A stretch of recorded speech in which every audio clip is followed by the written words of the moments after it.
സ്വാമി ശരണം. ഇന്ത്യയുടെ ജനാധിപത്യവും ഭരണവും ശക്തിപ്പെടുത്തുന്നതിനുള്ള പരിവർത്തനപരമായ ചുവടുവയ്പായ ഒരു രാജ്യം ഒരു തെരഞ്ഞെടുപ്പിന് കേന്ദ്ര മന്ത്രിസഭയുടെ അംഗീകാരം.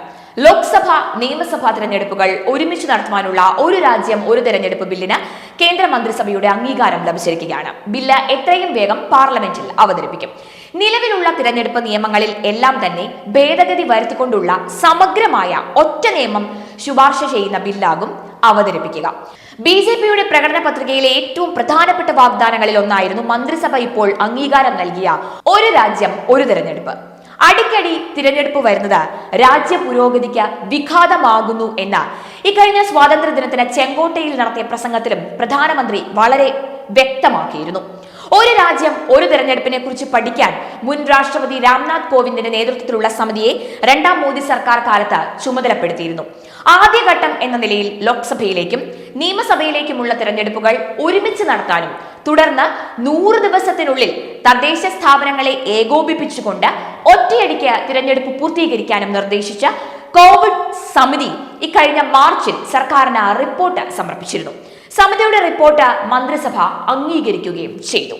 ബില്ലിൽ വിശദമായ ചർച്ചകൾക്കായി ജോയിന്റ് പാർലമെന്ററി കമ്മിറ്റിക്ക് അഥവാ JPCക്ക് കൈമാറിയേക്കും എന്നാണ് ദേശീയ മാധ്യമങ്ങളിൽ നിന്നും ലഭിക്കുന്ന സൂചന. മുഴുവൻ രാഷ്ട്രീയ പാർട്ടി പ്രതിനിധികളുമായും JPC ചർച്ച നടത്തും. എല്ലാ സംസ്ഥാനങ്ങളിലെയും നിയമസഭാ സ്പീക്കർമാരെയും സൈദ്ധാന്തികരെയും ചർച്ചയുടെ ഭാഗമാക്കും എന്നും സാധാരണക്കാരായ പൗരന്മാരുടെ അഭിപ്രായം തേടുമെന്നും സർക്കാർ വൃത്തങ്ങളെ ഉദ്ധരിച്ചുകൊണ്ടുള്ള റിപ്പോർട്ടിൽ പറയുന്നുണ്ട്. ലോക്സഭ, സംസ്ഥാന അസംബ്ലികൾ, രാജ്യത്തുടനീളമുള്ള തദ്ദേശ സ്വയംഭരണ സ്ഥാപനങ്ങൾ എന്നിവയിലേക്കുള്ള തിരഞ്ഞെടുപ്പുകൾ സമന്വയിപ്പിക്കുവാൻ ലക്ഷ്യമിട്ടുള്ള ഈ പരിഷ്കാരത്തിന് നേതൃത്വം നൽകിയ പ്രധാനമന്ത്രി നരേന്ദ്രമോദിയുടെ ദീർഘവീക്ഷണമുള്ള നേതൃത്വത്തെ എത്ര അഭിനന്ദിച്ചാലും മതിയാകില്ല. പുതിയ നയം ഇന്ത്യയുടെ തിരഞ്ഞെടുപ്പ് പ്രക്രിയയെ കാര്യക്ഷമമാക്കുകയും സാമ്പത്തികവും ഭരണപരവുമായ ഭാരം കുറയ്ക്കുകയും ജനാധിപത്യ പങ്കാളിത്തം വർദ്ധിപ്പിക്കുകയും ചെയ്യുമെന്നതിൽ യാതൊരു തർക്കവുമില്ല. 1952നും 67നും ഇടയിൽ നടന്ന ഇന്ത്യയിലെ ഒരേ സമയം തിരഞ്ഞെടുപ്പുകളുടെ ചരിത്രപരമായ സന്ദർഭം ഇവിടെ എടുത്തു പറയണം. ഈ നയം സ്വീകരിക്കുന്നതിലൂടെ കൂടുതൽ സുസ്ഥിരമായ ഒരു ഭരണ ചട്ടക്കൂടിലേക്ക് നാം നിർണായക ചുവടുവയ്പ് നടത്തുകയും കൂടുതൽ ജനാധിപത്യ ഇടപെടലുകൾ വളർത്തുകയും ചെയ്യും. ഇവിടെ നാം ഏറ്റവും പ്രധാനമായി എടുത്തു പറയേണ്ടത് രാഷ്ട്രീയ പാർട്ടികൾ ചെലവഴിക്കുന്ന 60,000 കോടി രൂപയും ഓരോ 5 വർഷത്തിലൊരിക്കൽ ഗവൺമെന്റ് ചിലവഴിക്കുന്ന 10,000 കോടി രൂപയും ഒരേ സമയം തിരഞ്ഞെടുപ്പുകൾക്ക് ഗണ്യമായി കുറയ്ക്കാൻ കഴിയും എന്നത് തന്നെയാണ്.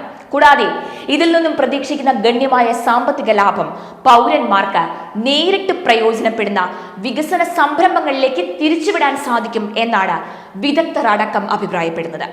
ഈ പുതിയ നയത്തെ നമുക്ക് ചരിത്രപരമായ പരിഷ്കാരം എന്ന് തന്നെ വിളിക്കാം.